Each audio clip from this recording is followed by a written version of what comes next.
A'udzu billahi minasyaitonir rajim. Bismillahirrahmanirrahim. Assalamualaikum warahmatullahi wabarakatuh. Alhamdulillahi azza wa jalla rabbil alamin. Wa bihi nasta'in ala umurid dunya waddin. Wassalatu wassalamu wa barakallah ala nabiyyina wa rasulana Muhammad sallallahu alaihi wasallam wa ala ali wa ala ashabihi wa insyaallah alaina ummatihi alladhina istaqamu fi sunnatihi. Amin ya rabbal alamin. Ashhadu an la ilaha illallah wahdahu la syarika lah wa ashhadu anna Muhammadan abduhu wa rasuluh la nabiyya ba'dah. Amma ba'd. Segala puji hanya bagi Allah Subhanahu wa ta'ala, Tuhan seluruh alam yang menciptakan langit dan bumi dalam 6 masa, lalu ia bersemayam di atas arsy. Salawat, salam serta berkah dari Allah semoga selalu tercurahkan kepada Nabi dan Rasul junjungan kita, Nabi Muhammad sallallahu alaihi wasallam, kepada keluarganya, kepada para sahabatnya, dan insya Allah kepada kita sekalian selaku umat beliau yang senantiasa selalu istiqamah dalam menjalankan sunnah-sunnah beliau. Amin ya rabbal alamin. Aku bersaksi bahwa tidak ada Tuhan selain Allah. Aku mengesahkannya dan tidak ada sekutu baginya. Dan aku bersaksi bahwa Nabi Muhammad sallallahu alaihi wasallam adalah hamba dan utusannya. Tidak ada nabi lagi setelah beliau. Amma ba'd. Baik, bismillahirrahmanirrahim. Kembali lagi bersama saya, Aryo Moko Ginta, Program Studi Manajemen Dakwah Semester 4, Fakultas Usuluddin Adab dan Dakwah, Institut Agama Islam Negeri Manado. Pada kesempatan kali ini, saya akan membahas suatu kisah yang terjadi di zaman Nabi Sallallahu Alaihi Wasallam. Nah, di sekitar tahun 9 hingga 10 Hijriah ya, sekitar tahun tersebut, Nabi Muhammad sallallahu alaihi wasallam beberapa kali mengirim sahabatnya seperti Khalid bin Walid dan Ali ibn Abi Thalib dan Mughirah bin Syu'bah ke Najran untuk mendakwahkan agama Islam, mengajak penduduk Najran untuk masuk ke Islam. Bagi teman-teman yang mungkin belum pernah mendengar tentang Najran, saya bacakan sedikit ya. Najran merupakan suatu daerah yang berada di perbatasan Saudi Arabia dan Yaman. Sejarawan Islam Ibnu Ishaq menyebutkan bahwa Najran merupakan tempat pertama di daerah Arab Selatan yang menjadi basis pemeluk agama Nasrani di masa pra-Islam. Dulunya mereka adalah penganut ajaran politeis, di mana mereka menjadikan pohon kurma yang tinggi sebagai sesembahan mereka, hingga akhirnya kepala suku mereka yang bernama Abdullah ibnu At-Tamir masuk agama Nasrani diikuti oleh kaumnya. Nah, peristiwa ini menurut beberapa sumber terjadi antara abad ke-4 hingga ke-5 Masehi. Nah, next, pada kuartal pertama abad ke-6, seorang raja bernama Yusuf As'aradun Nawas yang telah memeluk agama Yahudi membantai pengikut Nasrani di Najran. Ini sedikit latar belakang Najran ya teman-teman. Banyak gereja dibakar dan pemeluk agama Nasrani dibunuh pada saat itu. Raja Bizantium pun, Justin I, kemudian meminta sekutunya, Raja Abisinia, Ela Asbeha dari Aksum untuk membebaskan Najran dari kekuasaan Dun Nawas. Abraha al-Asram, seorang raja muda pemeluk Nasrani dari Negus, Abisinia, mampu mengalahkan pasukan Dun Nawas dan berhasil memulihkan pemerintahan Nasrani di Najran. Pada abad ke-7, Islam mulai menyebar ke berbagai penjuru Arab. Selepas perjanjian Hudaybiyah yang terjadi pada tahun 6 Hijriah, Nabi Muhammad banyak sekali melakukan kampanye penyebaran agama Islam ke sekeliling Arab dengan mengirimkan utusan yang membawa surat dari beliau ke berbagai kerajaan yang ada di Arab. Salah satunya adalah ke Najran. Nah, Nabi mengutus beberapa sahabat seperti Khalid bin Walid, Ali ibn Abi Thalib, dan Mughirah bin Syu'bah radhiyallahu anhum. Ya, sekitar tahun 9 Hijriah atau 631 Masehi. Nabi Shallallahu Alaihi Wasallam mengutus para sahabat tersebut untuk mendakwahkan Islam kepada mereka, di negeri Najran, untuk mengajak umat Nasrani di negeri itu untuk masuk Islam ya, untuk memeluk agama Islam. Nah, mereka pun tidak menerima ajakan tersebut dan mereka mengirim kembali delegasi mereka. Maksudnya mereka membalas atau mereka pun juga mengirim delegasi mereka untuk menemui Nabi Shallallahu Alaihi Wasallam ya, untuk berkunjung ke Madinah menemui Nabi Shallallahu Alaihi Wasallam. Delegasi mereka terdiri dari 60 orang dan 40-an diantaranya adalah para pendeta ya, para pendeta. Nah, disinilah kisah yang ingin saya bahas ya, dimana kisah ini mencerminkan sikap toleransi Nabi Muhammad SAW. Ketika delegasi Nasrani tersebut dari Najran datang ke Madinah untuk berkunjung kepada Nabi SAW, beliau menyambut mereka dengan baik. Ya. Nabi menjamu mereka, Nabi menyambut mereka dengan baik. Beliau menjamu mereka dan di suatu asar ya, di suatu asar di hari Minggu ya, peristiwa tersebut direkam dalam kitab sejarah, dalam banyak kitab sejarah ya, dalam banyak kitab sejarah yang ditulis oleh banyak ulama Islam.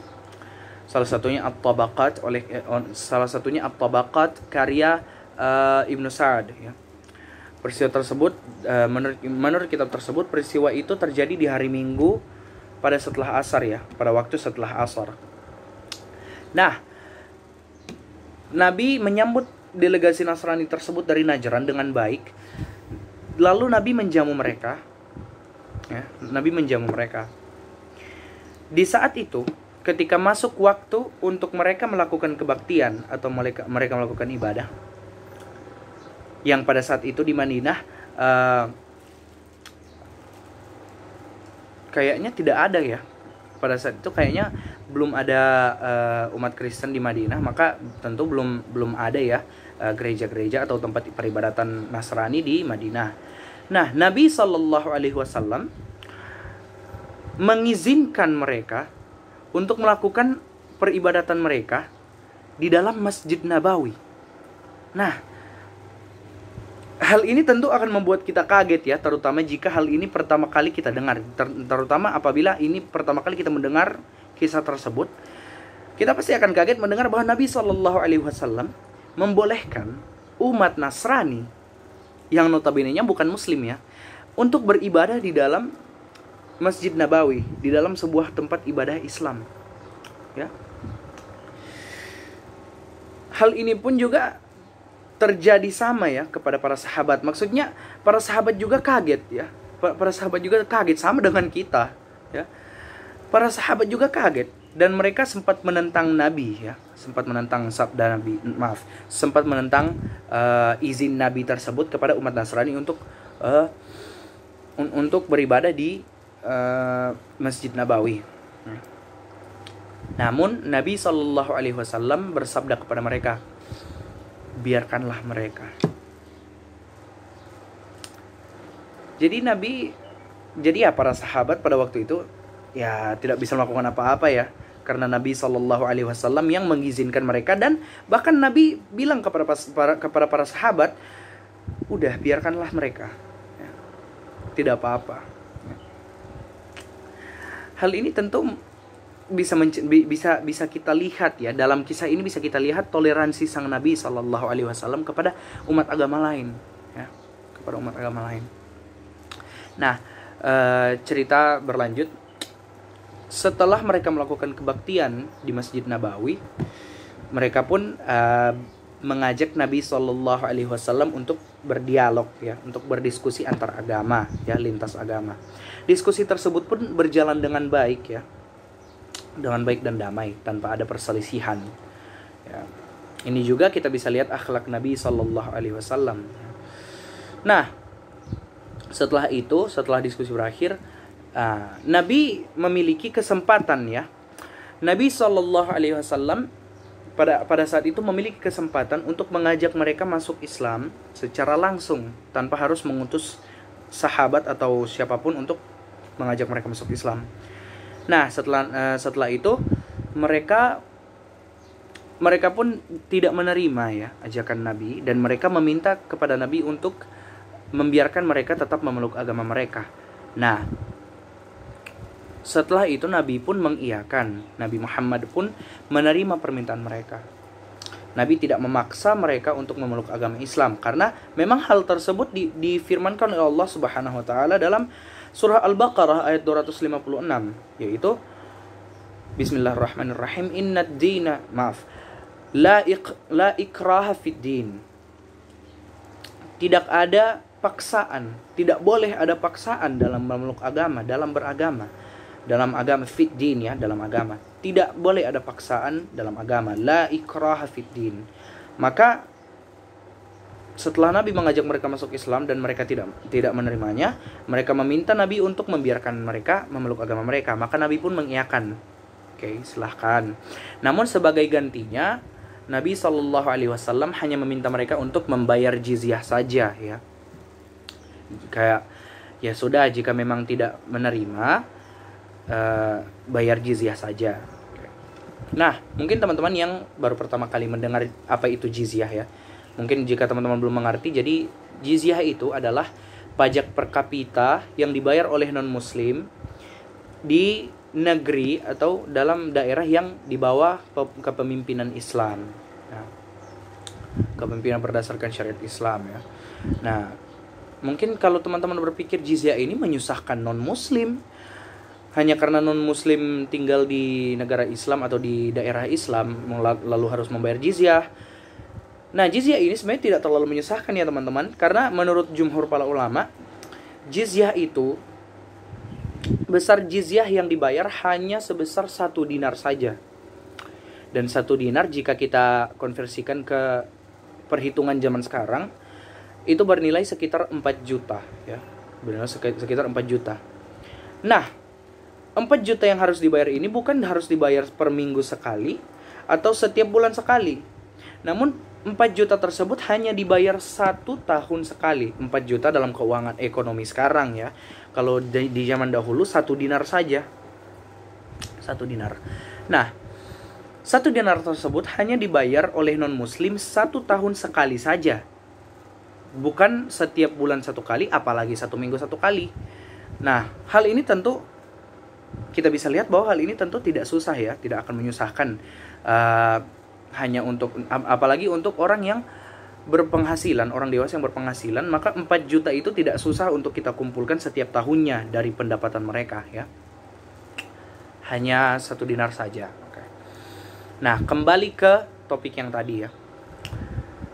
Jadi poin-poin utama yang kita bisa ambil dalam kisah ini adalah, yang paling utama adalah toleransi Nabi, akhlak toleransi Nabi SAW terhadap mereka. Nah, dimana ketika umat Nasrani datang, Nabi menjamu mereka, 1 ya. Nabi menyambut mereka dengan baik, 1. 2, Nabi menjamu mereka. Dan 3, sebagai puncak dari kisah ini, Nabi membolehkan mereka beribadah di dalam Masjid Nabawi. Nabi SAW memfasilitasi ibadah mereka ya. Memberikan mereka tempat untuk beribadah. Keempat, berdialog dengan damai, mengajak mereka masuk Islam dengan baik. Namun ketika mereka menolak, Nabi SAW tidak memaksa mereka. Mereka meminta Nabi untuk membiarkan mereka memeluk agama mereka, dan Nabi mengiyakan. Nabi SAW membolehkan. Silahkan.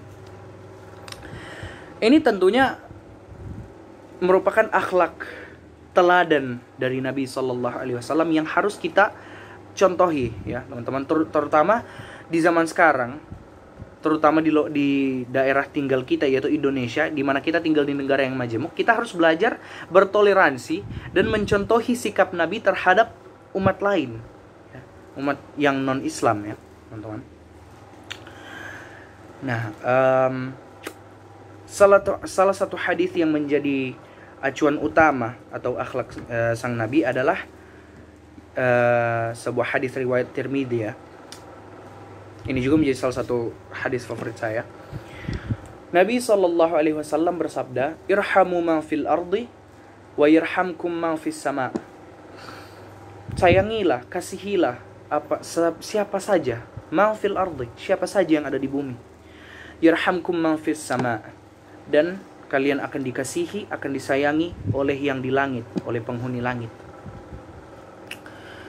Nah, Allah Subhanahu wa taala pernah berfirman dalam Al-Qur'an, surah saya lupa, mohon maaf ya.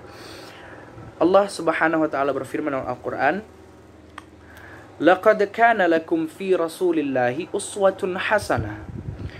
Sungguh telah ada pada diri Rasulullah itu untuk kalian sebuah suri tauladan yang baik, ya. Firman Allah.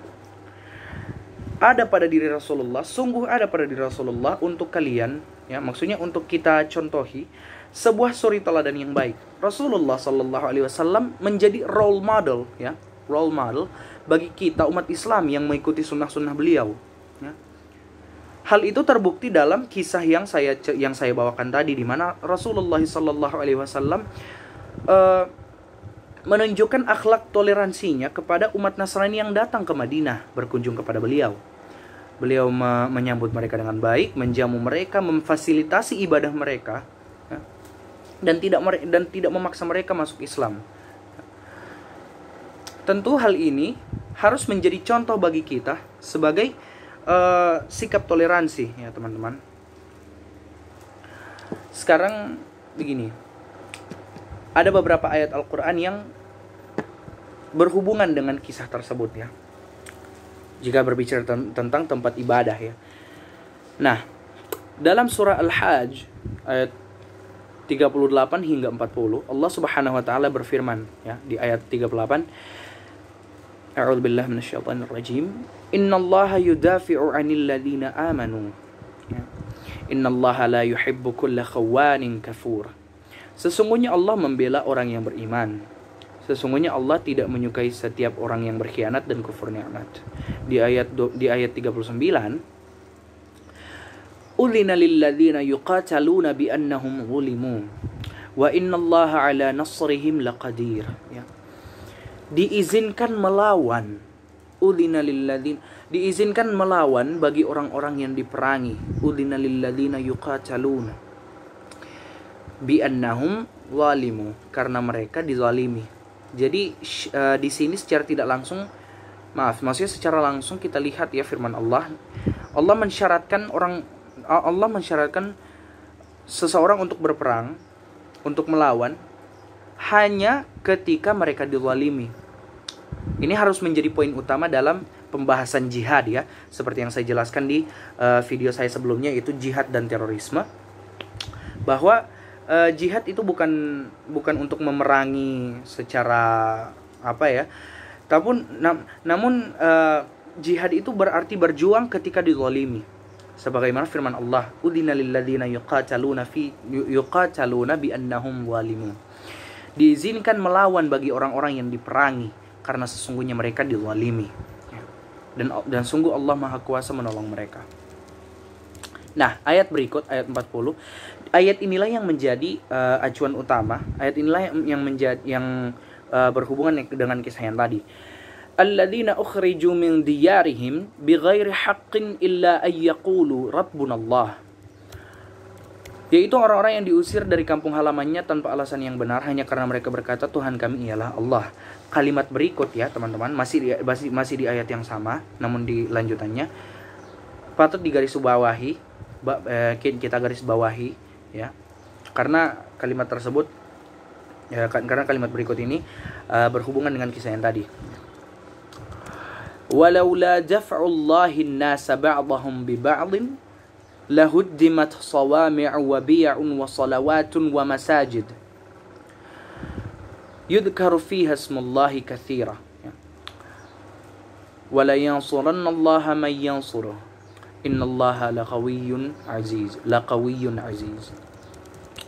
Seandainya Allah tidak menolak keganasan sebagian manusia dengan sebagian yang lain, tentu telah dirobohkan biara-biara Nasrani, gereja-gereja, rumah-rumah ibadah orang Yahudi atau sinagog, dan masjid-masjid yang di dalamnya banyak disebut nama Allah. Allah pasti akan menolong orang yang menolong agamanya. Sungguh Allah Maha Kuat, Maha Perkasa. Nah, itu ayatnya. Nah, kita garis bawahi Allah berkata, seandainya Allah tidak menolak, walaula daf'ullah an-nasa bi ba'din ba'dahum bi ba'din. Seandainya Allah tidak, jadi secara sederhana kita bisa pahami kalimatnya, arti dari ayat tersebut adalah seandainya Allah tidak menentang kekerasan antar sesama manusia, seandainya Allah membiarkan kekerasan terjadi di antara sesama manusia, lahuddimat sawami'u wa bi'un wa salawatun wa masajidun. Tentu telah dirobohkan biara-biara Nasrani, gereja-gereja, sinagog-sinagog atau rumah ibadah orang Yahudi, dan masjid-masjid yang di dalamnya banyak disebut nama Allah. Nah, kenapa? Kita mungkin bertanya-tanya, kenapa rumah ibadah non-muslim, rumah ibadah yang bukan masjid, disebut sebagai rumah ibadah yang di dalamnya banyak disebut nama Allah? Nah, sederhananya begini. Yahudi, Kristen, Islam merupakan 3 agama Abrahamik, atau agama yang turun dari Nabi Ibrahim SAW. Maksudnya agama yang pengikut-pengikutnya adalah keturunan Nabi Ibrahim alaihissalam. Ketiga agama tersebut pun juga disebut agama Samawi, diambil dari kata as-sama'u atau as-samawat dari bahasa Arab yang artinya langit. Artinya 3 agama ini merupakan 3 agama yang sumber wahyunya, sumber ajarannya berasal dari langit, yaitu dari Allah Subhanahu wa taala. Sebab Allah Subhanahu wa taala merupakan Allah yang sama yang menurunkan syariat Taurat, Injil dan Al-Qur'an. Taurat, Injil dan Al-Qur'an. Merupakan Allah yang sama yang mengutus ketiga nabi, yaitu Nabi Musa alaihissalam, Nabi Isa al-Masih alaihissalam, dan Nabi Muhammad sallallahu alaihi wasallam. Jadi bisa kita simpulkan ya. Jadi begini teman-teman. Sebenarnya jika kita berpikir secara rasional, ya, Tuhan kita adalah Tuhan yang sama. Yahudi, Kristen, dan Islam memiliki Tuhan yang sama. Sumber ajarannya merupakan sumber ajaran yang sama. Hanya saja kita memiliki perbedaan pemahaman. Kita memahami Tuhan secara berbeda. Yahudi, Kristen, dan Islam memiliki perbedaan pemahaman tentang Tuhan. Namun, ketika kita beribadah kepada Tuhan yang sama, yang menciptakan langit dan bumi, menciptakan manusia dan segala isi bumi yang lain, segala isi alam semesta yang lain. Tuhan yang sama. Maka seperti contohnya ya, salah satu contoh jika kita lihat dalam kitab Yahudi ya, atau dalam perjanjian lama, kitab Ulangan pasal 6 ayat 4. Dalam bahasa Ibrani ya. Jadi agama Yahudi ini adalah agama yang berkembang di kalangan Bani Israel ya. Bani Israel yang bahasa mereka adalah bahasa Ibrani. Dan dalam kitab Ulangan ayat 6, pasal 6 ayat 4, Shema' Yisrael Adonai Elohenu Adonai Echad ya.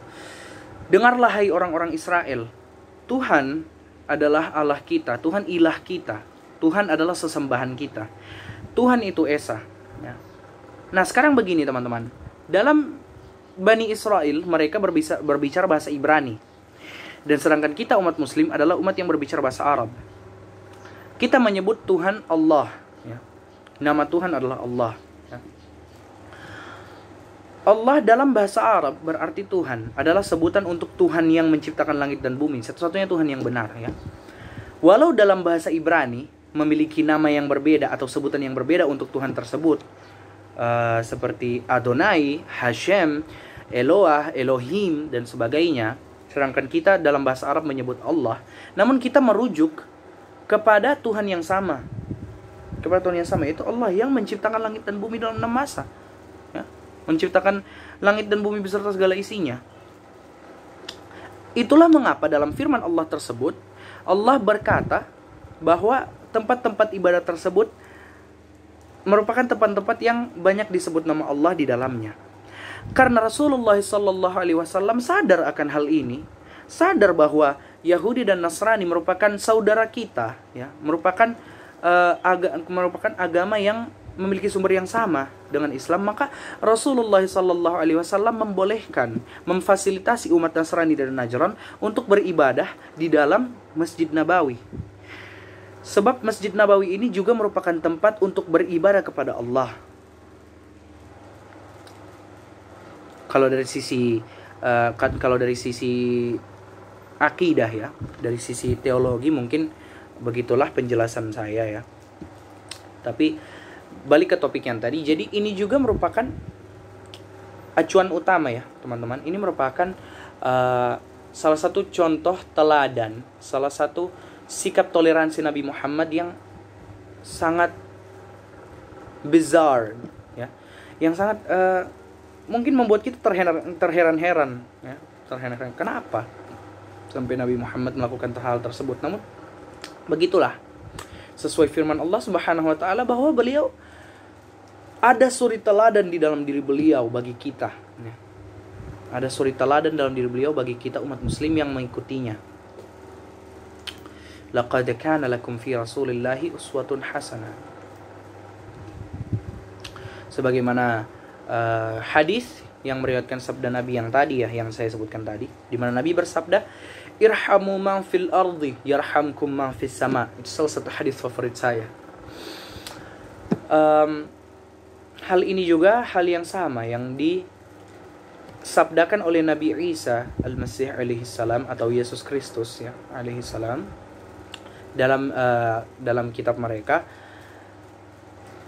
kitab Markus pasal 12 ayat 29 ayat 30 ya. Pasal 12 ayat 30. Kasihilah sesamamu manusia sebagaimana engkau mengasihi dirimu sendiri. Hal ini, sabda Nabi Isa ini memiliki konotasi yang sama dengan sabda Nabi Muhammad yang tadi.